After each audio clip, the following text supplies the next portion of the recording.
Alors, nous revoici pour la deuxième partie de cette conférence, les mécanismes de la pensée. Ici, j'ai une question, Daniel, qui n'a pas à faire avec les mécanismes de la pensée, mais je vais te la poser. Pourrais-tu nous parler un peu des projets que tu nous prépares pour l'automne et les jours? Est-ce la fin de semaine ou un autre jour? Très important. Oui, bon, mais effectivement, ça n'a pas tellement rapport, mais disons que très brièvement, si la personne qui a posé cette question-là peut venir à la conférence du mois dimanche, dimanche en soirée, là, elle va avoir la réponse. Présentement, mettons, ce que j'ai réussi à trouver, disons, à bâtir une espèce de technique qui permet d'avoir, disons, un simili, là, entre guillemets, une photographie de notre plan évolutionnaire, de notre schéma d'évolution, bref, où est-ce qu'on est rendu.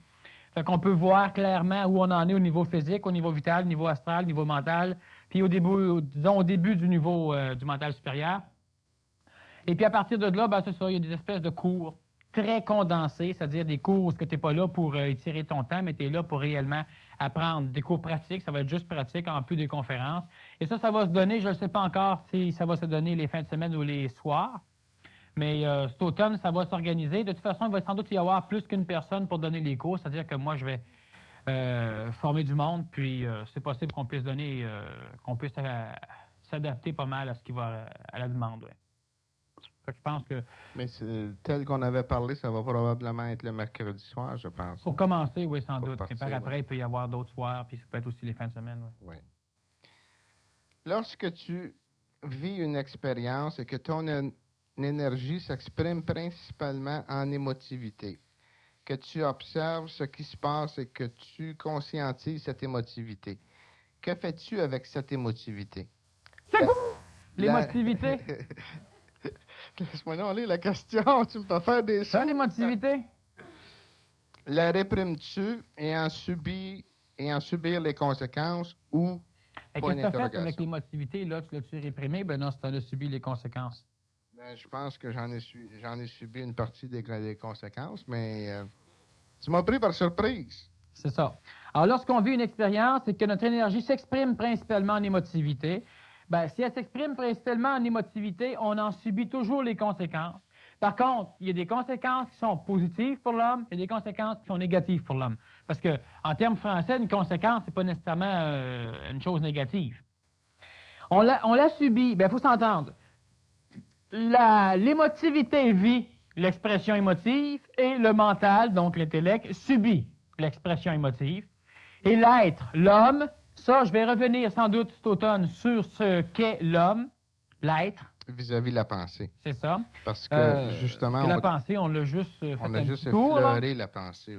Alors, l'être lui-même subit toujours quelque chose si ce n'est pas lui qui s'exprime. Et qu'est-ce que c'est que s'exprimer, disons, dans sa totalité?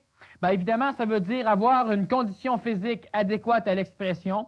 Mais une condition physique adéquate à l'expression, c'est une condition physique, un véhicule physique qui a atteint l'étape du contrôle, qui se contrôle, ce qui n'est pas le cas dans la majorité des individus, contrôle total, dans un contrôle vital, un contrôle psychologique, donc un contrôle astral, un contrôle mental. Et quand tout ça arrive à pouvoir faire une seule et même personne, donc, disons, à fusionner, bien évidemment, là, il n'y a plus personne qui subit une expression, il n'y a qu'un individu complet et total qui vit une expression. Qu'elle est de type astral ou de type mental ou de type physique. Un coup de poing, c'est de type physique. Alors, ce qui arrive, c'est que présentement, bien évidemment, si je m'exprime au niveau astral, ben disons que ma conscience astrale étant celle qui prédomine, vu que j'exprime une forme astrale, une forme émotive, ma conscience émotive domine, donc je vis une émotion.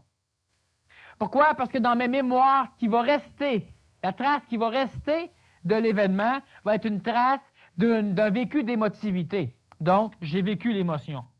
Mais on subit toujours, c'est-à-dire que l'être qui devrait normalement être totalement conscient dans l'homme est inconscient quand il y a une émotion qui est subie.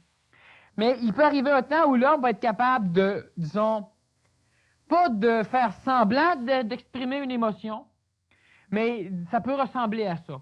Alors, si par exemple, moi, prenons un terme québécois, je fake la colère, ben, tout le monde pense que je suis en colère, Et effectivement, ça a le même résultat que si j'étais en colère. Mais moi, je suis conscient que je permets à la colère de s'exprimer. Donc, de ce fait, ça ressemble à quelqu'un qui imite la colère. Alors, par exemple, pour l'éducation des enfants, pour l'éducation des adultes, de temps en temps, il faut imiter certaines choses. Et en l'imitant, ça donne l'impression qu'on est ça. Mais j'exprime effectivement mon émotivité, mais j'en suis conscient. Je la permets. Alors, ce qui fait que là, automatiquement, je la vis, je ne la subis pas. Mais l'homme, présentement, qui a une émotivité, la subit. Par contre, il y a les conséquences qui vont être bonnes, les conséquences qui vont être nuisibles. Et si l'homme la subit, c'est que l'homme ne la canalise pas, l'homme n'est pas conscient. Et si l'homme n'est pas conscient, bien, comme je vous dis, il y a des conséquences qui sont négatives, ça vous le savez. Il y a des conséquences qui sont positives, vous le savez aussi parce que vous les recherchez. Et si on ne peut pas le canaliser, bien, si on vit une vie où il y a plus de conséquences négatives que de positives, bien, évidemment, notre quota de bonheur descend, notre quota de malheur augmente, et puis on est mal pris. Et si c'est moitié-moitié, ça ne change rien pareil. L'homme passe sa vie à rechercher le plaisir et à fuir la douleur. Et ça, c'est une démarche infernale qui est née de l'incompréhension, justement, des mécanismes de la psychologie émotive, mémorielle, et de la psychologie pensive, intellectuelle. Alors, ce qui fait que présentement, disons, dans le cadre où l'homme est rendu dans son schéma évolutionnaire, l'homme va surtout subir son émotivité, en bien comme en mal, c'est-à-dire que ça va être constructif pour lui ou destructif pour lui. Ça, le mal c'est relatif. Alors, présentement, ben, c'est ça. Il faut s'arranger pour être conscient quand on exprime une émotion. Si j'ai de la joie, je peux prendre conscience que je suis joyeux, puis je continue à être joyeux. Il ne faut pas que j'intellectualise ma joie, parce que là, je détruis la joie elle-même. Alors, si je suis heureux, ben, essaie de faire l'amour, puis essaie d'essayer de te rendre compte, puis essaie d'analyser ça. Ben, tu vas te rendre compte qu'il n'y a plus grand-chose à analyser. Puis ta femme va s'en rendre compte avec. Bon. Alors, ce qui fait que prendre conscience, ce n'est pas analyser d'une façon intellectuelle.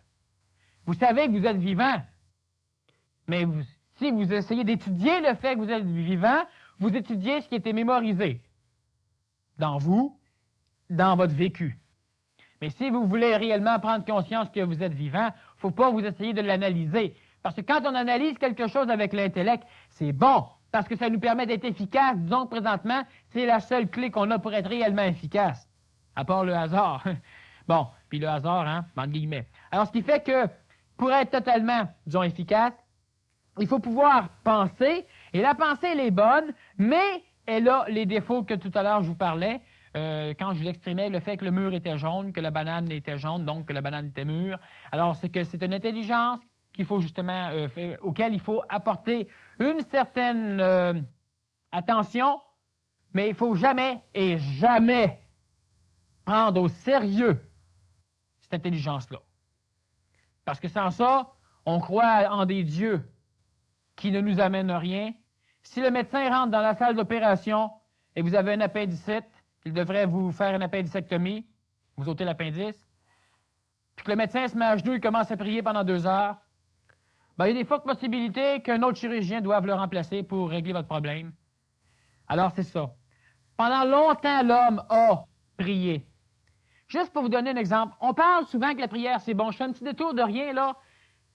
La prière, c'est extraordinaire, mais c'est qu'il y a un phénomène qui se passe quand on prie, c'est qu'on crée une forme pensée, donc on forme un égrégore, on réussit à agglomérer une forme d'énergie. Si on est 400 milliards d'individus à prier de la même façon, alors depuis le début du christianisme, par exemple, on crée une forme pensée extraordinaire, énergétique, qui est capable d'exorciser, qui est capable de guérir instantanément n'importe qui. Mais quand vous priez pour une guérison, vous ne faites que renforcer l'égrégore, mais vous ne vous servez pas de l'égrégore pour guérir. Et un jour, un être intelligent va venir, va se servir de l'égrégore que l'humanité va avoir construit. Puis il va être capable de s'en servir. Et on va dire, ah, voilà Dieu. Non, n'importe qui peut faire ça quand il a la connaissance. Prier, c'est bon, mais faire une appendicectomie, c'est plus adéquat pour l'instant, étant donné que l'homme n'a pas intellectuellement la connaissance nécessaire pour pouvoir descendre l'égrégore et s'en servir. Et puis le problème qu'il y a, c'est que les égrégores, on en construit qui sont extraordinairement positifs, donc bienfaisants pour l'homme, pour l'humanité. Bienfaisants, c'est-à-dire que ça va l'obliger à évoluer. Mais on construit aussi des égrégores qui sont totalement et foncièrement, disons, négatifs, c'est-à-dire qu'ils forcent l'homme à évoluer. Et puis, c'est la même chose. Quand un être qui a l'intellect, donc l'intelligence adéquate pour pouvoir se servir de l'égrégore, ben, s'il tombe du côté noir, donc s'il va chercher l'égrégore noir, ben, on a eu des exemples au cours de certains conflits mondiaux, et puis on risque d'en avoir d'autres. Alors, cet égrégore-là, justement, qui est né de toutes les formes pensées de prière. C'est quoi une prière? C'est un désir. C'est quoi un désir? C'est une expression de l'astral. Vous voulez qu'une personne guérisse parce que vous voulez qu'elle soit en santé, parce que ça vous touche. Et si ça vous touche, c'est pas votre pensée qui est touchée, c'est votre émotivité qui est touchée. Mais quand vous avez peur, c'est aussi une prière. Et quand vous êtes en colère, c'est aussi une prière. Et quand vous faites du mal, ben, c'est aussi une prière. Et ça crée un égrégore noir. Et qu'un individu ou une masse d'individus un jour peut posséder et s'en servir. Et c'est la même force. Alors cet égrégore-là peut manipuler des individus, disons, qui sont bas, pardon, comme l'égrégore positif va manipuler certains individus. Et si l'intellect s'en mêle, bien l'intellect peut comprendre et l'intellect peut contrôler, c'est-à-dire canaliser les formes d'énergie. On ne peut pas détruire ce qui est noir, par contre, on peut se servir de ce qui est blanc. Et puis comme l'humanité veut pas, même les pires humains, l'allie de l'humanité, comme l'humanité veut s'améliorer, on s'améliore mal. On a peur. On veut faire le bien, mais on le fait mal. Mais l'humanité veut quand même s'améliorer. Donc, toujours plus d'égrégores positifs que d'égrégores négatifs. Mais évidemment, si on sert de l'égrégore négatif avant l'égrégore positif, bien évidemment, ça pourrait créer ce qu'on attend et ce qu'on a peur un peu quand on parle d'Apocalypse. Mais pourquoi que le blanc gagne toujours, c'est-à-dire que l'énergie positive gagne toujours? C'est parce que foncièrement, l'homme est bon. Donc, il y a foncièrement plus d'énergie positive. Ce sont des prières et quand on vit une émotivité, quand on la subit pour l'instant parce que notre intellect n'est pas capable de la comprendre. Et quand si n'importe qui, si on veut, disons, imiter une personne en colère, imiter une personne qui a peur, les acteurs font ça souvent, hein? Puis ils vous trompent. Vous allez voir un film et puis vous voyez quelqu'un qui meurt et quelqu'un qui pleure, puis vous partez à pleurer. Peut-être pas tout le monde, parce qu'on a encore de l'orgueil, on a encore des raisons. Mais n'empêche que, émotivement, l'émotivité, ben, on embarque. Pourtant, c'est une personne qui ne fait qu'imiter. Alors, imiter quelque chose, ça donne le même résultat dans la réalité que de le vivre. Sauf que si on le subit, donc si on ne l'imite pas. Et imiter, c'est quoi? C'est quand le mental le sait et il le permet. Et si le mental ne le sait pas, donc ne le permet pas, et que c'est l'émotivité astrale qui prend le dessus, bien, ça nous détruit. Quand c'est négatif, et ça nous garde stagnant, ou ça nous construit légèrement, tout dépend d'où on en est rendu, quand c'est positif. Mais si on ne le contrôle pas, bien, on n'a pas accès, on ne peut pas décider si on laisse exprimer de quoi qui nous aide et de quoi qui ne nous aide pas. Si on ne contrôle pas, on est heureux puis on est content, on dit c'est bon. Puis quand on est malheureux, bien là, on n'est pas content, mais on ne peut pas contrôler plus. Alors, ce qui fait que, présentement, on subit. Mais il va venir un temps où l'homme va être capable de vivre parce que l'homme va permettre l'expression de l'émotivité. Ce qui n'est pas bon, on l'oublie. On la transforme en énergie positive, en énergie qui va aider. Alors, c'est simple. J'espère que ça répond. Pourrais-tu nous donner des exemples concrets de la canalisation des émotions, en l'occurrence la dépression? Là, je ne peux pas t'en donner, j'en ai pas sur moi. Fouille. Pourrais-tu donner des exemples concrets de la canalisation, disons, d'une dépression? Ben oui. Oui, mais c'est complexe et long. Une dépression, c'est quoi? C'est simplement la prise de conscience inconsciente, puis ça, c'est original de penser que l'homme peut inconsciemment prendre conscience de quelque chose. Vous prenez inconsciemment conscience d'un danger dont vous avez peur. Alors, c'est un exemple d'une prise de conscience inconsciente. Vous êtes, disons, dans un état psychologique, parce que la dépression n'est jamais intellectuelle, elle est émotive. Vous êtes dans un état psychologique extraordinaire. Vous volez, vous flottez. Alors, appelons ça un état énergétique 5. Hein? Bon, alors c'est une référence. Et puis, tout d'un coup, vous descendez à un état énergétique 3. Alors, évidemment, potentiellement, c'est-à-dire que de l'état énergétique où vous étiez à celui où vous vous trouvez, il y a une différence de potentiel, une différence d'énergie. Et cette différence-là, elle est vécue par l'individu, par la psychologie, comme étant une dépression. D'ailleurs, le terme dépression, c'est ce qu'il veut dire. Manque de quelque chose, une descente. Maintenant, c'est que la dépression, elle est relative. Alors, comment canaliser ça? Bon, il faut premièrement comprendre le mécanisme même de la dépression. Pourquoi? Parce qu'une personne qui est en dépression a suffisamment d'énergie pour pouvoir comprendre, mais elle ne le sait pas. Et ne le sachant pas, une personne qui est dépressive, devra y aller par le raisonnement ou se faire raisonner par une tierce personne. Alors, si, par exemple, vous venez ici à la conférence, puis ça, on l'explique de temps en temps lors des séminaires ou même des conférences, il y a des personnes qui venaient ici régulièrement, mais qui ne viennent plus. Pourquoi? Parce que quelques jours après la conférence, ils étaient en dépression. Pourquoi? Parce qu'ils arrivent ici avec un état énergétique, disons, de l'ordre de niveau 5. Et après la conférence, ils partent avec un terme énergétique de l'ordre disons, d'un niveau 8. Alors, évidemment, ils se sentent, là, ils volent 3 pieds plus haut. Mais une semaine après, disons, ou 3-4 jours après, elles reviennent à la normale.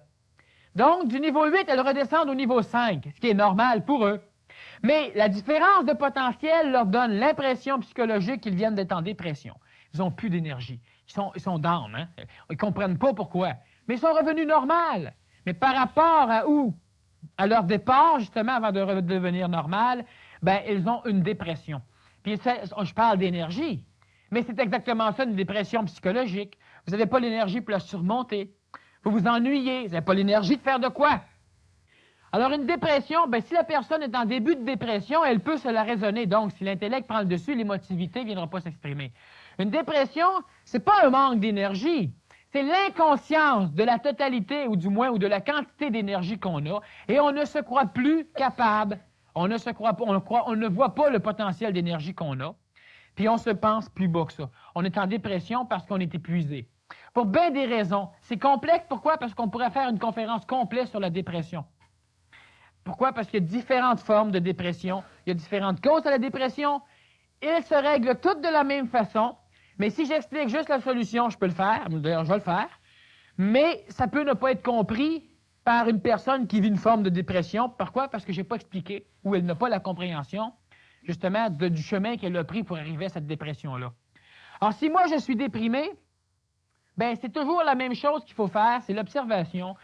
Ça, je reviens là-dessus. Pourquoi? Parce qu'il y a d'autres moyens d'arriver à s'en sortir, mais il y a des moyens plus complexes, qui demandent plus de bagages, qui sont peut-être plus efficace en termes de temps, plus rapide, mais plus rapide seulement si on peut l'appliquer. Alors, très, très long si on ne peut pas l'appliquer. Alors, l'observation, c'est réellement ce qui est le plus... c'est exactement comme tout à l'heure, j'expliquais, vous regardez dans un miroir quand vous êtes en colère. Votre femme est en colère, ben non, votre mari est en colère, puis il crie, puis il grimace. Sortez un gros miroir, mettez-lui devant lui.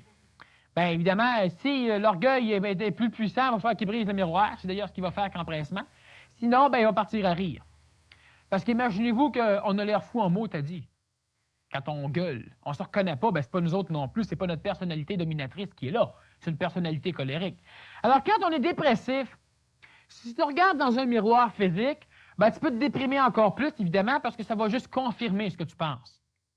Mais si le feu prend dans la maison, ou si tu gagnes 1 million à la loterie, tu vas voir que tu en as de l'énergie d'accumuler en tabarouette, puis bien plus que tu pensais, justement, parce que tu vas sauter dans les airs. La personne que tu aimais vient de partir, tu fais une dépression. Puis là, si quelqu'un t'a dit, moi, mais gros, il fait quoi, va travailler? Ah, mais j'ai pas le goût, je suis pas capable d'aller travailler. Bon, mais si la personne revient, ah ben là, hein, tu vas courir 1 000 pour aller la rejoindre, hein? Elle revient à l'aéroport, là, puis t'as plus d'auto, t'as tout vendu, les pneus sont dégonflés, plus rien. T'as perdu ta clé de la maison, mais c'est pas grave, t'as même plus de serrure, l'huissier est venu la chercher. Puis d'un coup, t'entends parler que ton chum ou ta blonde, elle revient, là, t'es à l'aéroport. Fais-moi confiance que tu vas trouver de l'énergie pour prendre un taxi, pour avoir un lift, pour n'importe quoi, tu vas aller le rejoindre. Parce que l'énergie, elle est là. Mais l'homme ne la voit pas. Alors, la dépression, bien, si tu es capable d'observer, pas dans un miroir, parce que là, évidemment, ça va juste venir, disons, nourrir ta psychologie dépressive. Mais si tu serais, mais normalement, en dépression, on n'est pas. Alors, ce qui fait que, quand on commence à être en dépression, il ne faut pas rester seul, il faut immédiatement faire quelque chose. Parce que la dépression, c'est comme l'ennui, c'est une forme d'énergie, puis elles sont rares, sont très rares, ces formes d'énergie psychologiques destructives-là. Ils sont très rares.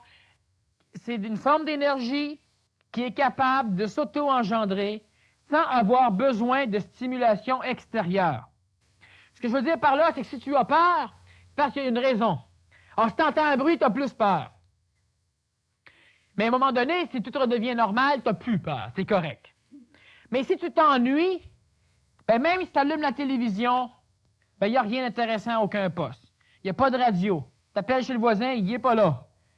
C'est engagé. Ça ne te tente pas de rien faire. Tu regardes dans le journal voir les films, puis il n'y a rien. Même si tu as des stimulations pour t'aider à revenir, l'ennui, elle n'a plus besoin de rien, ou la dépression.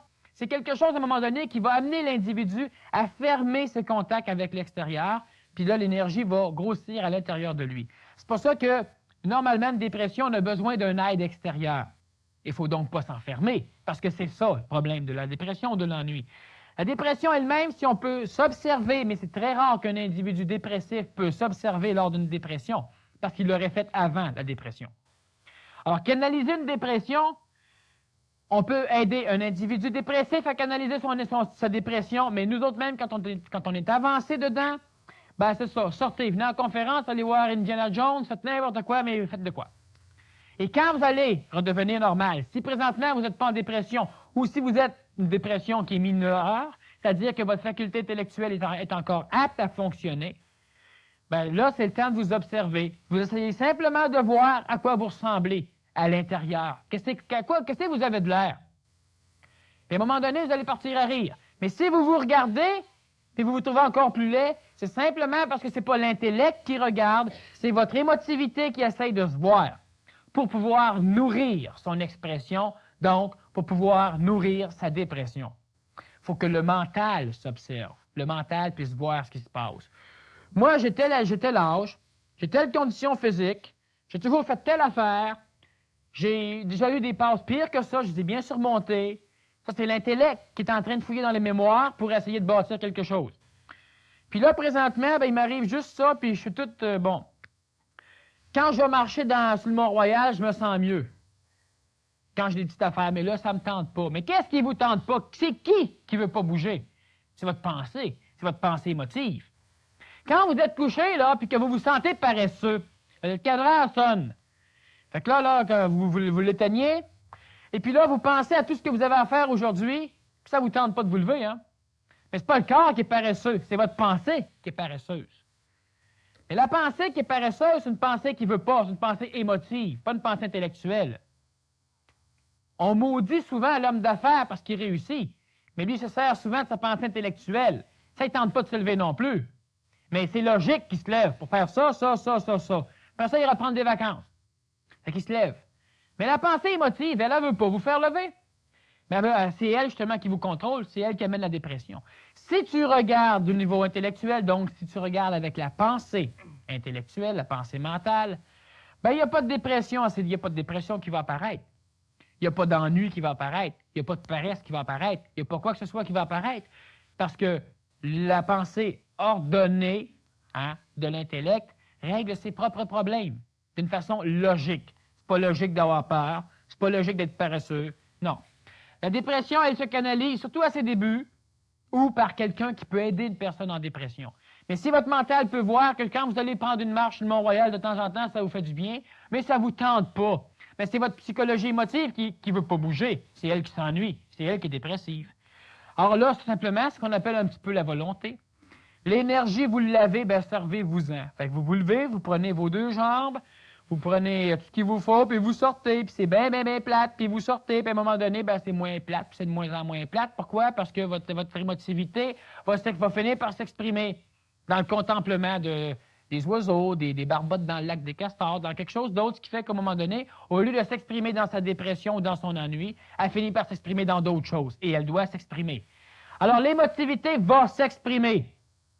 En bien ou en mal, elle s'en balance, elle va s'exprimer. C'est à vous de s'organiser pour qu'elle s'exprime d'une manière positive. Et ça, l'intellect peut le faire, pas l'émotivité. Tu parles de façon très logique. Par contre, je sens beaucoup d'émotivité dans ton attitude physique. Est-ce que je me trompe? Non, parce que je suis un être humain. Et j'ai énormément d'émotivité. De toute façon, ceux qui me connaissent bien, ils savent qu'on peut s'amuser, on peut rire, on peut... Bon, mais quand c'est le temps. Par contre, quand il y a des choses hyper dangereuses, des affaires où on doit absolument être efficace, ben, l'émotivité, j'en ai plus. Parce que c'est pas utile qu'il y en ait. Mais effectivement, j'en ai. Ben oui, je suis un être humain. C'est pour ça que je vous dis qu'une personne qui se conscientise ne devient pas un robot. Elle est de plus en plus humaine. Parce qu'elle est capable de dire ce qu'elle a à dire à du monde. Elle est capable d'éduquer comme il faut. Elle est capable de donner de l'émotivité quand l'individu extérieur en a besoin. Un enfant, elle n'est pas lui dire qu'il doit pas être dépendant de l'amour des autres. C'est évident qu'à un moment donné, il ne faut pas être dépendant d'autrui. Parce que si notre bonheur dépend des autres, ben on va être malheureux tout le temps. Mais l'enfant, lui, il a besoin d'affection. Mais moi, étant ce que je suis capable de lui en donner bien plus qu'un individu qui se dit humain normal. Alors, même si vous vous conscientisez, vous ne devenez pas un robot. Vous devenez un être humain de plus en plus humain, de plus en plus efficace, sous tous les plans. Alors, j'ai de l'émotivité par-dessus la tête quand ça me tente, mais jamais elle me nuit. Mon émotivité ne vient pas perturber mon intellect. C'est là la différence. Mais Daniel, je pense qu'on faisait référence en conférence. Comme là, présentement, tu n'as pas d'émotivité. Non. Elle est canalisée, c'est pour faire place à l'énergie dont tu te sers pour exprimer ce que tu exprimes. Maintenant, peut-être que la personne ressent de l'émotivité parce que tu bouges beaucoup. Mais j'exprime aussi de l'émotivité parce que ça me plaît de l'exprimer. Ou que tu hausses de ton, ainsi de suite, pour rendre la conférence plus intéressante. Mais tu n'es pas un paquet de nerfs, tu n'es pas un paquet d'émotivité. Ah non, je peux parler bien lentement, puis être bien relax, mais c'est parce qu'il vient un moment donné qu'avec les chaleurs qu'on connaît, ben, tout le monde s'endort. Et moi, le premier. En parlant de dormir, j'ai des rêves qui me disent quand il y a danger ou une situation future. Expliquez-moi ce que je vis. Bon, ben ces rêves-là sont des phénomènes astraux. On va avoir prochainement une conférence justement sur l'astral, en août, je crois. Oui. C'est ça. Alors, ce qui fait que là, on va pouvoir expliquer pas mal plus, parce que le rêve, c'est un phénomène astral. C'est un retour dans la mémoire par l'astral, donc par notre émotivité ou par notre intellect ou par les deux, dans la mémoire individuelle de l'être humain ou dans la mémoire planétaire.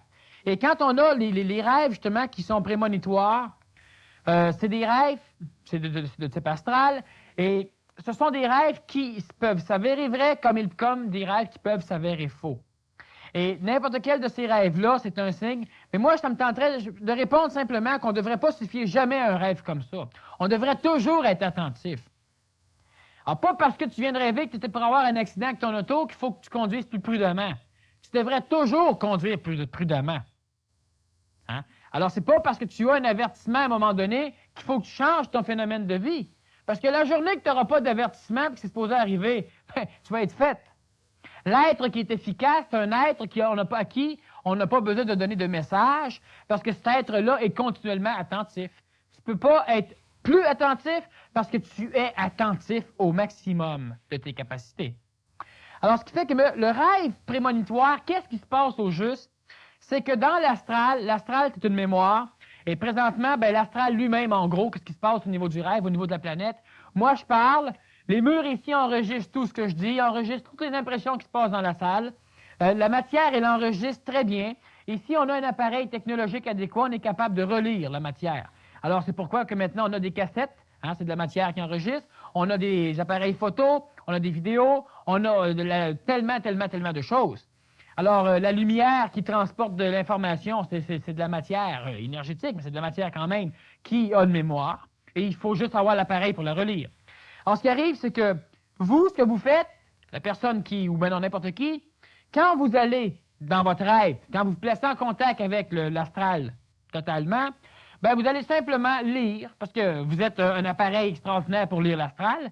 Il est limité plus souvent qu'autrement à l'astral personnel, à notre mémoire personnelle, mais dans le sommeil, on peut être en contact avec des mémoires de l'extérieur, planétaire, dans le conscient aussi, mais c'est moins courant. Alors, ce qui arrive simplement, c'est que s'il y a un phénomène astral qui est en cours, puis je vais vous donner un exemple bien simple, si moi je décide que je vais tuer Jacques, ben, automatiquement, dans l'astral, c'est enregistré. Si Jacques fait un rêve, ben, il peut avoir contact avec ça, donc automatiquement, il rêve que je vais le tuer. Dans la matière, ce n'est pas réalisé. C'est pas prémonitoire, il a simplement eu contact avec quelque chose qui était déjà passé, ma pensée de faire quelque chose, ou une action qui est en train de se faire. C'est plus complexe dans les actions matérielles, mais c'est la même chose. Et puis à un moment donné, ben là, si 2 semaines après, je viens pour attaquer Jacques, ben lui, il a été averti. Mais il n'a pas été averti. C'est simplement que lui a été en contact avec cette forme-là. Et il y a des individus qui ont une affinité, disons, pour rêver, pour aller chercher dans l'astral des choses qui les concernent. D'autres vont rêver à n'importe quoi. Et ceux qui rêvent aux choses qui les concernent, bon, ben, eux autres vont appeler ça des rêves prémonitoires.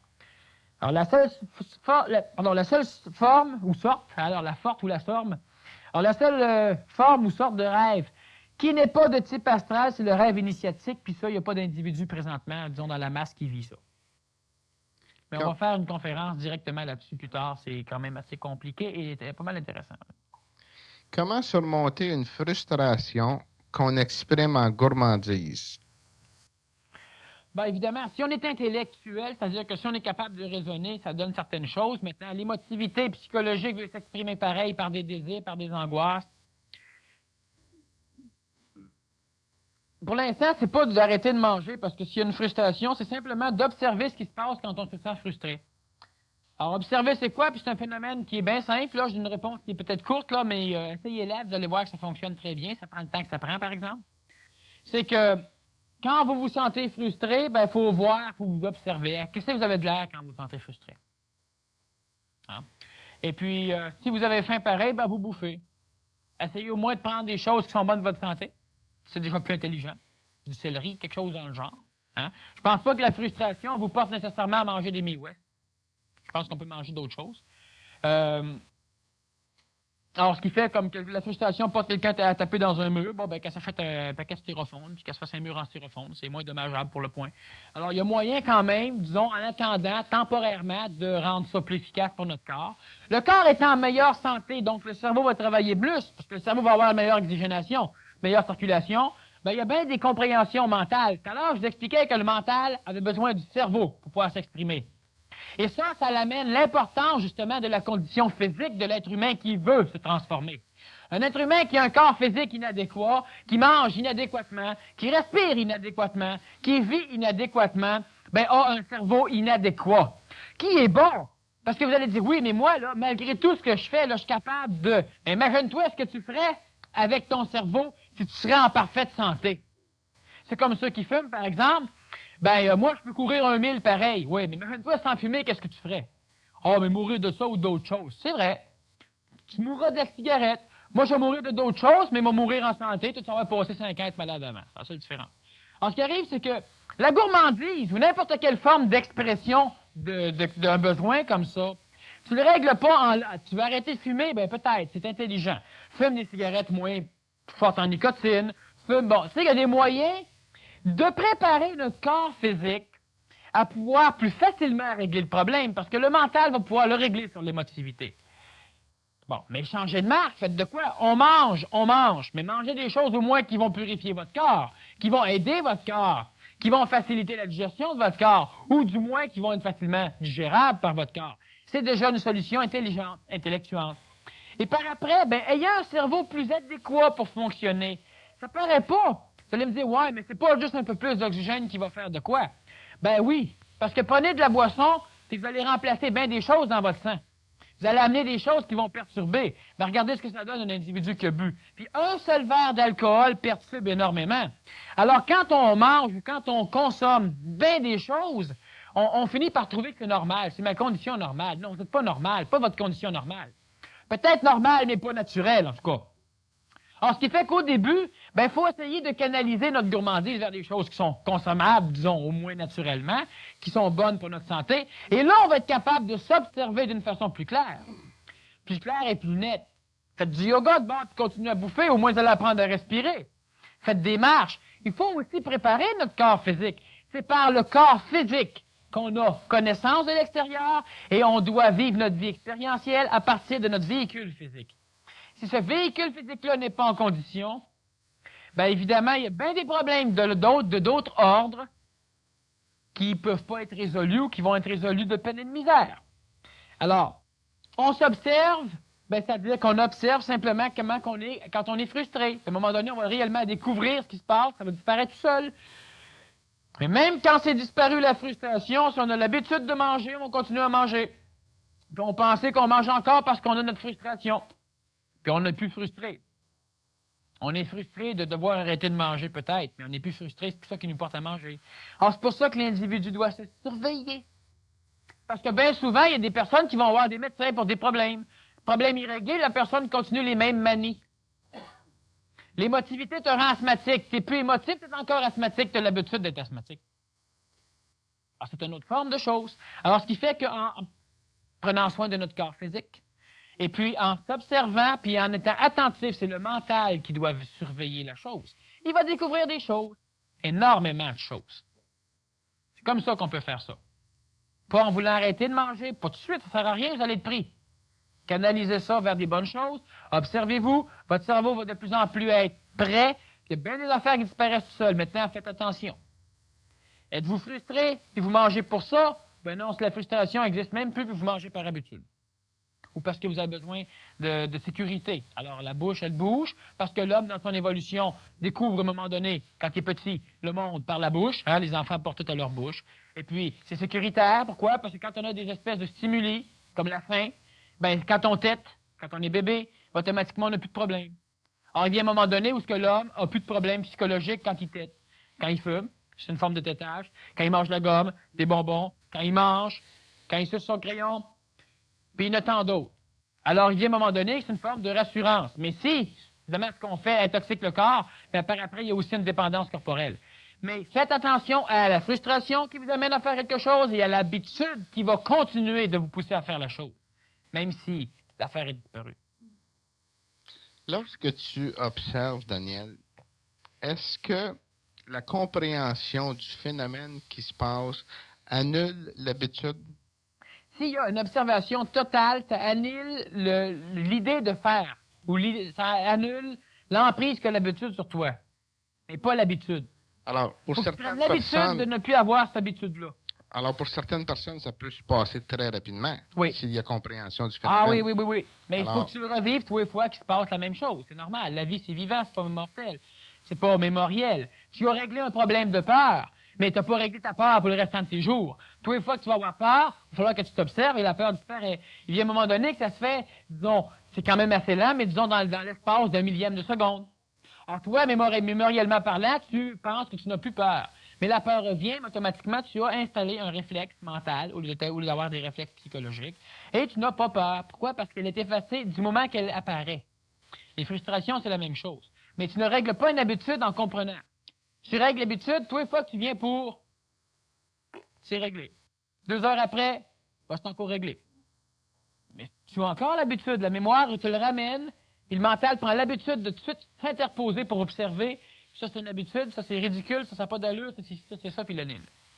Pas par un effort de volonté, ça devient un réflexe. Alors, le mental a développé un réflexe, justement. C'est ça. Les réflexes mentaux, ça, on va en reparler plus tard. Puis ça, il y a des moyens maintenant d'apprentissage qui existent maintenant pour pouvoir développer chez l'individu des réflexes mentaux. Un réflexe mental, c'est quoi? Cherchez pas ça dans les livres de psychologie, c'est pas encore écrit. Un réflexe mental, c'est quoi? C'est simplement que quand il y a une situation, disons, qui nécessite une réflexion intelligente, intellectuante, donc qui nécessite un apport d'expérience d'une façon coordonnée. Le feu prend ici, ben automatiquement, si vous avez un réflexe mental, tout de suite, vous allez avoir en mémoire ce que vous devez faire. C'est réflexe mental. Nous, on a des réflexes psychologiques. Alors, s'il se passe de quoi, ben on a peur. S'il se passe de quoi, ben on shake. On essaye de raisonner mentalement avec, mais ça, c'est l'instinct de survie qui prend le dessus. C'est juste de l'émotivité. Alors, si quelqu'un, vous rentrez dans une ruelle bien noire, vous avez un réflexe psychologique, vous avez peur. Il n'y a pas de réflexes mentaux. Alors, on a des réflexes physiques, tout le monde les connaît. Et puis, on a des réflexes psychologiques, tout le monde les connaît. Et les réflexes mentaux, il n'y en a pas gros. Il n'y en a presque pas. Mais ceux-là, il faut les développer, parce que c'est ceux-là qui vont être utiles pour les temps qui s'en viennent. Mais ça, c'est des choses qui s'apprennent facilement, mais effectivement, une personne qui comprend ça règle son problème instantanément. Pourquoi? Parce que le problème va revenir, mais il est automatiquement effacé. Donc, ça donne l'apparence de l'instantanéité en termes de règlement de problème. Comment se fait-il que certaines personnes soient trop émotives, même tout jeunes? L'amour vis-à-vis des autres ou la compassion, de ressentir le malheur des autres. Si la pensée prend sa source chez la mémoire. Mais voyez-vous, c'est que la mémoire, notre psychologie, elle est tellement grande, donc monstrueuse dans le sens immense, qu'elle est capable de faire des choses extraordinaires. Quand vous rêvez, vous pouvez rêver, par exemple, que vous avez un accident. Vous pouvez rêver à différentes choses, où vous allez vous voir, ou encore, vous allez voir quelqu'un d'autre. L'homme est capable, avec ses mémoires, de revivre quelque chose et de se transposer à sa place. Alors, vous voyez un cheval, vous voyez une couleur bleue, vous êtes capable d'imaginer un cheval bleu. Donc, vous êtes capable de voir un cheval avec un cavalier et vous êtes capable d'imaginer le même cheval avec vous comme cavalier. Et ça, on appelle ça de l'imagination. Mais quand cette imagination-là se rapporte à l'extérieur, on appelle ça une projection. Et en psychologie, la projection, c'est assez connu. L'individu finit par se prendre pour l'autre. Quand on voit du sang, puis le sang nous fait peur, c'est parce qu'on sait que le sang coulant, c'est la vie qui coule. Et la vie qui coule, ben, si ça serait toi qui serais à sa place, automatiquement, tu as peur du sang. On se projette chez l'autre. Quelqu'un qui souffre, ça nous fait mal, parce qu'on s'imagine à sa place, consciemment ou inconsciemment, et habituellement, c'est inconsciemment. Alors, ça vient de notre mémoire quand même, parce que nous, on sait qu'on peut souffrir. Si vous voyez quelqu'un, par exemple, qui s'est fait couper les cheveux et qui souffre énormément parce qu'il se trouve que lui, dans ses cheveux, il y a tout ce qu'il faut pour pouvoir souffrir. Bien, si vous connaissez la souffrance physique, vous allez pouvoir souffrir avec lui. Mais ça va être drôlement plus difficile parce que vous ne pouvez pas souffrir si on vous coupe les cheveux. Vous ne connaissez pas cette sorte de souffrance-là. Alors, vous allez souffrir en voyant quelque chose. Vous voyez, par exemple, un bateau en cale sèche sur le bord d'une plage, tout rouillé, tout pourri. Ça désole l'homme. Parce qu'il a l'impression de regarder un cadavre. Un cadavre, c'est humain. Et inconsciemment, il y a une projection sur lui-même, là. Vous allez voir un auto accidenté ou quand vous passez devant un cimetière d'auto. Des autos toutes bizarres, les bancs, tout ça. Bien, ça fait quelque chose pour bien des individus. Parce que ça ressemble à quelque chose qui, transposé, ressemble à ce qu'ils vont peut-être ressembler un jour. Ben, sans doute. Alors, ce qui arrive, c'est ça. C'est que quand on voit quelqu'un souffrir, eh bien, nous, on se projette. Et puis, automatiquement, on souffre. Mais on ne souffre pas réellement, mais on souffre réellement, oui, mais pas d'une chose qui est réelle. Mais c'est ça la projection. Alors ça, c'est simplement parce qu'on a une mémoire. On a appris qu'on pouvait souffrir. Si quelqu'un passe puis qu'il brise une vitre dans une maison, ça vous fait pas mal. Mais si vous auriez une vitre sur vous, là, une partie de votre corps qui serait de la vitre, bien, ça vous ferait mal. Parce que vous, sachant que vous pouvez subir le même sort, bien, vous vous transposez là. Alors quand on regarde certains films, par exemple, c'est juste des films, c'est une farce. Bien, il y a des choses qui nous, justement, on se transpose et on souffre. Ou on rit. Bien, on rit souvent de l'aberration. Mais par contre, on peut souffrir. Parce qu'on se transpose, on peut pleurer. On peut ne pas vouloir voir le reste du film. Malgré que, d'avance, on sait que c'est un film, que c'est juste des acteurs, que c'est un scénario, que c'est irréel. Mais n'empêche qu'on souffre. Pourquoi? Parce qu'on se transpose. Vous lisez un livre. Il y a des livres qui vont pouvoir frapper les personnes qui se projettent facilement. Les personnes sensibles, entre autres. Alors, c'est ça, ça reste quand même que c'est de la mémoire. Parce que vous savez, vous pouvez le vivre. Et ce qui se passe chez l'individu, bien, vous le vivez. Pourquoi? Parce que vous vous mettez à sa place. Alors, la psychologie de l'homme a la possibilité de se transposer, donc de se projeter, de faire une projection. Et elle peut le faire. Pourquoi? Parce qu'elle sait qu'elle peut le vivre. Essayez de vous mettre à la place d'une maison. Vous allez voir, c'est compliqué. Mais par la place d'une maison en construction. Mais regardez un fœtus dans un bocal. Vous allez voir, ça peut vous toucher. Pas tout le monde, ça dépend comment on se projette. Regardez un enfant, un bébé qui vient de naître.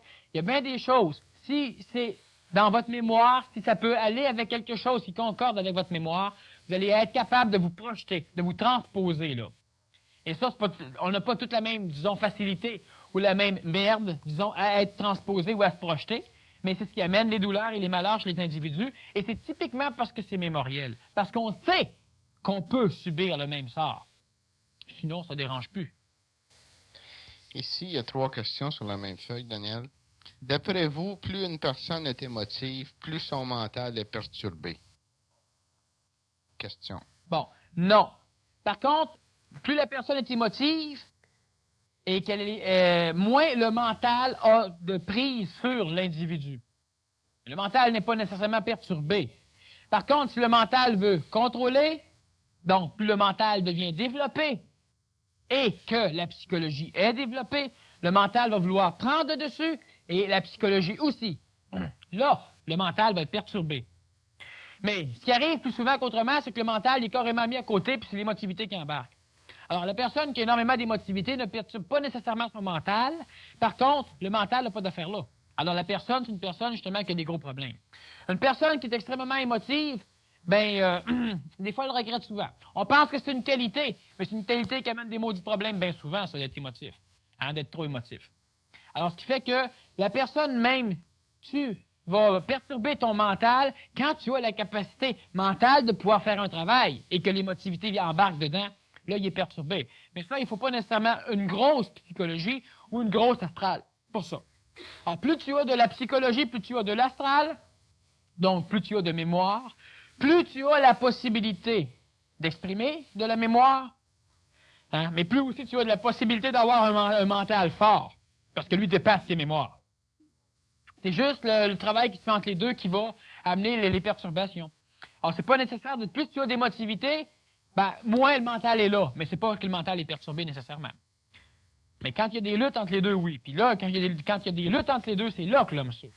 Quelqu'un qui souffre, qui pleure, puis qui pleure, puis qui pleure, puis qui ne sait pas qu'il pleure, il pleure, puis ça le dérange pas, il souffre pas.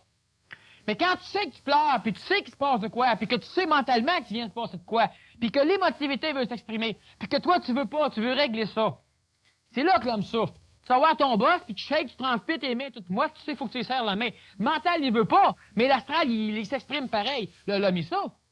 Tu sais que ta blonde ou ton chum vient de s'en aller.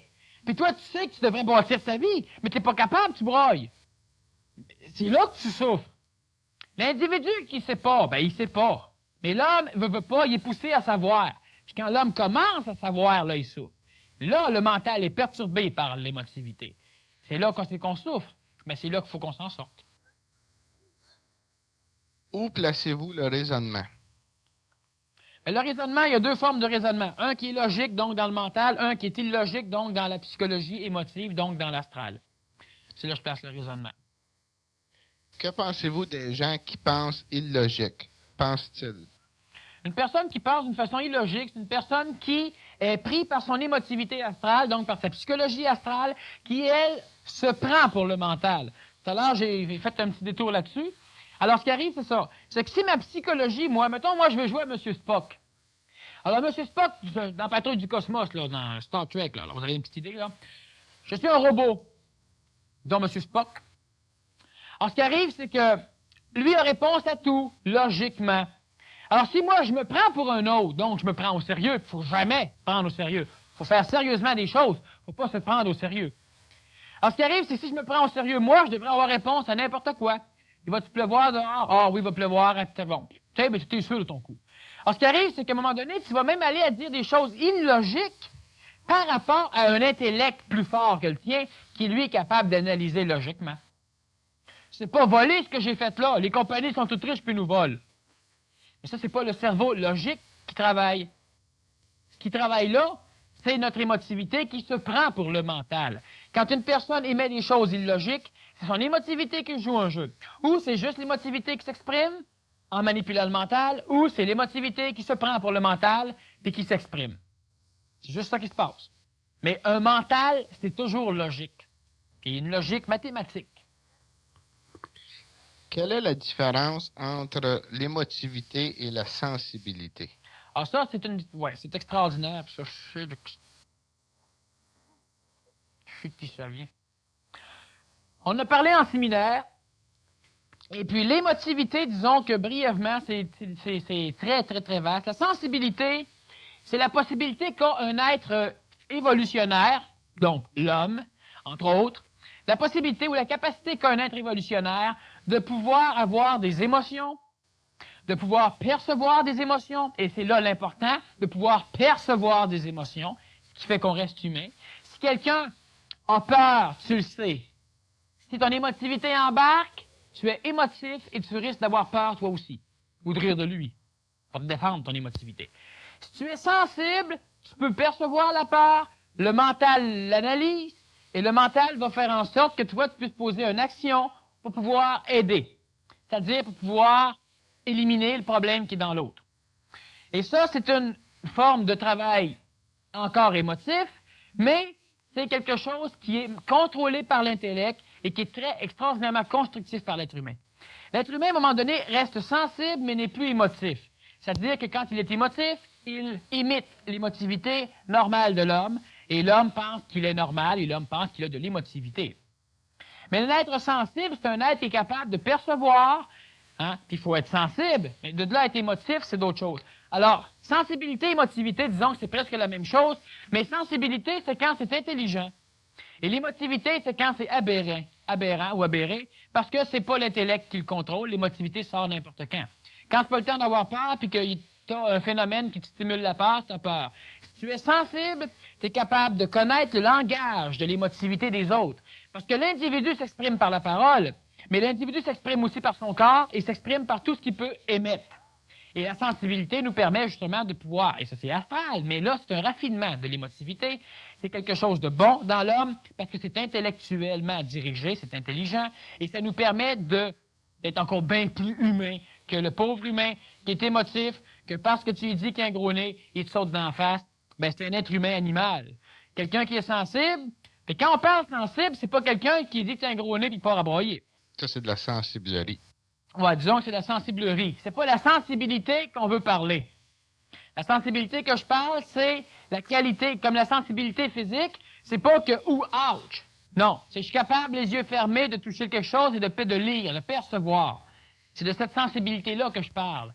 Et la sensibilité astrale, la sensibilité émotive, psychologique, c'est celle qui nous permet justement de lire les petits détails même que l'individu qui émet ne connaît même pas. Puis après ça, on s'en sert d'une façon intelligente. L'émotivité, c'est plus ça. Quelle relation y a-t-il? Mardi, j'ai travaillé chez un enfant de 10 ans, les jambes et les cuisses dans le plâtre. Mercredi, je me casse le pied, je deviens immobile. Ben, moi, je trouve que c'est drôle. Ben, il y a la relation que l'homme veut qui ait. Alors, si c'est une femme, il y a la relation que la femme veut que ce soit, puis si c'est un enfant, c'est la même chose.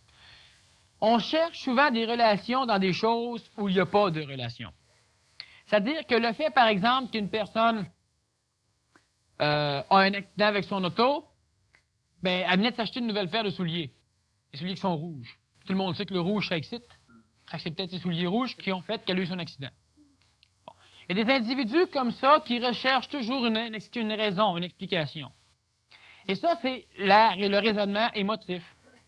T'sais? Alors, j'ai rêvé à telle affaire, puis peut-être que c'est ci, peut-être que c'est ça. Alors, on cherche dans les cartes du ciel, on cherche dans l'astrologie, on cherche des choses pour essayer de nous donner une explication à un moment donné à un phénomène.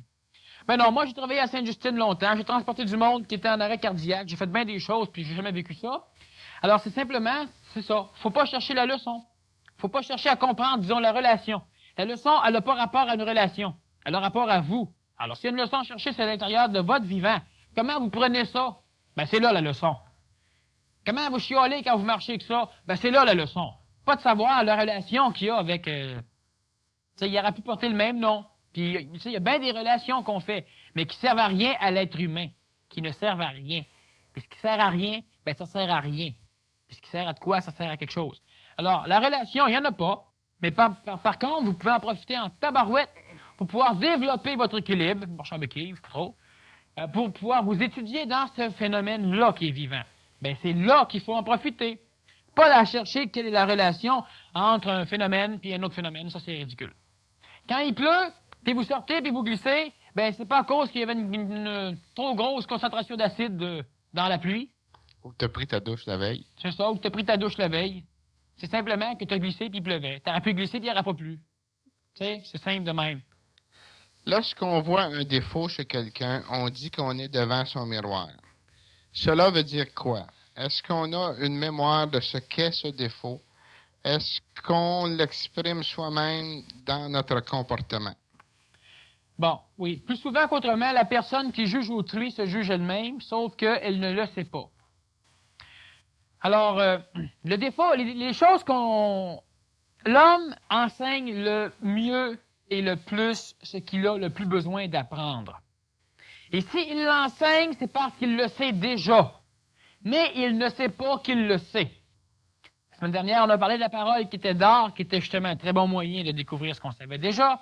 Alors, ce qui arrive, c'est que si je regarde quelqu'un, ben les choses qui vont me frapper, c'est des choses que moi, je n'aime pas, inconsciemment de moi, Et je vais remarquer chez autrui, justement, beaucoup plus facilement les choses que j'ai. Pourquoi? Ben, c'est simple.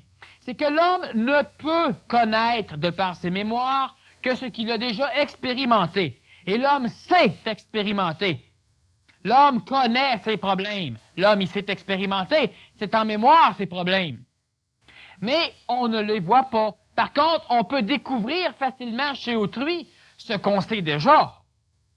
Parce qu'on l'a expérimenté. Et comme on sait expérimenter en premier et continuellement, ben plus souvent qu'autrement, ce qu'on découvre chez autrui, c'est ce que nous, on est. Mais on ne le sait pas. Mais on n'est pas nécessairement identique à autrui. Une personne qui est trop colérique, bien souvent, on va y dire. Mais il y a bien des formes, d'études qu'il faut faire là-dessus. Une chose qui est sûre, c'est que quand quelque chose vous tape ses nerfs, bien, étudiez vos nerfs, pas ceux de l'autre. Puis quand vous allez comprendre le problème, ça vous tapera plus ses nerfs. Puis l'autre, ben l'autre, il fera bien ce qu'il voudra. Ça ne me dérange plus. Alors, s'il y a quelque chose qui vous frustre, n'importe où, n'importe quoi, dans un événement ou chez un individu, ben c'est ça, c'est chez vous qu'il y a de quoi. Alors, c'est le défaut de ta cuirasse que tu vois chez le voisin. Que si tu es soldat, ben t'aimes pas ça que l'autre il y ait un arc qui tire à 150 pieds. Parce que si tu es à 30 pieds de lui, ta cuirasse, ça va être défoncée par son arc. Alors, tu vas critiquer que le gars, il suit pas les lois normales de la guerre, il suit pas la Convention de Genève, et patati patata. Parce que tu remarques chez lui quelque chose de pas correct. Parce qu'en réalité, c'est chez toi qu'il y a quelque chose de pas correct. Tu aurais une armure en acier bétonné de 3 pieds d'épais, ben, tu verrais pas que son arc, hein, tu rirais comme un fou. Alors, c'est juste ça. Si toi, ta présence me choque, ben, c'est moi qu'il faut que j'aille voir. Parce que s'il faut que je change toute l'humanité pour être en paix, ben, Dieu sait que la paix va courir longtemps. Alors, c'est un fait que quand on voit quelque chose chez autrui qui nous tracasse, qui nous chicote, qu'on calcule de pas correct, ben, c'est parce que c'est par rapport à nous qu'on le regarde. Donc, nous, notre quoi qui ne fit pas avec. C'est nous qu'il faut étudier. On n'aime pas les menteurs. Pourquoi? Parce qu'on veut qu'ils nous disent la vérité. Mais nous, on est souvent bien plus menteurs qu'eux autres, ou du moins autant. Alors, il y a bien des choses, justement, que nous, on remarque chez autrui parce qu'on sait ce que ça donne. Quand tu comptes une menterie à quelqu'un, tu sais que tu viens de le jouer. Donc, tu n'aimeras pas un menteur, parce que tu sais qu'il vient de te jouer. C'est pour ça que tu remarques que quelqu'un est menteur. Alors, continuellement, tu joues à l'orgueil, mais c'est pour ça que, effectivement, l'autre est un miroir. Mais pensez pas que c'est un miroir authentique, un miroir en vitre, et lui, il est menteur, donc je suis menteur. Bon, on est tous pas mal menteurs, hein? Mais c'est pas ça. Lui, il est comme ça, mais il y a quelque chose en moi, c'est le problème en moi. C'est pas l'autre qu'il faut changer. J'ai eu des bonhommes qui étaient très, très bas, moi, des motards. Ben, il allait taper tout du monde parce que le gars, il n'a pas les cheveux de la bonne couleur. Ben non, parce que l'autre, il n'aimait pas la face. Ah oui, mais crime. Tu sais, il faut que tu changes l'humanité. C'est un problème psychologique, c'est la même chose. Tu n'iras pas convaincre quelqu'un qu'il faut qu'il compte la vérité continuellement. Quand lui, c'est très bien qu'à compter des menteries, il y a tout ce qu'il veut. Hein? Pourquoi dans le cerveau de l'homme, il y a des atomes qui explosent et des atomes qui sont intacts? Ben là, évidemment, quand les atomes explosent, je ne sais pas si on parlait de fission nucléaire. Ce qui arrive surtout, c'est qu'il y a des neurones qui meurent. Alors parlons, disons, allons plus gros que l'atome, il y a des neurones qui meurent. Pourquoi? Parce que on a une intoxication alimentaire continuelle, une intoxication respiratoire continuelle. Tout à l'heure, je parlais de faire attention à votre cerveau, ben, c'est une chose. Et puis, les cellules qui travaillent continuellement finissent par s'épuiser. Et lentement, ben, elles se défont, elles meurent. L'homme a des milliards de neurones et l'homme se sert, disons, d'1 million de neurones. Alors, ce qui fait que l'homme a en masse, il n'y a aucun problème du fait de savoir que ces neurones meurent ou que les atomes explosent. Ceux qui restent intacts, c'est ceux qui ne servent pas souvent. Et puis, à un moment donné, dans certains individus, il y a une transformation de leur cerveau. Alors, évidemment, il y a donc une alchimie cérébrale qui va se passer.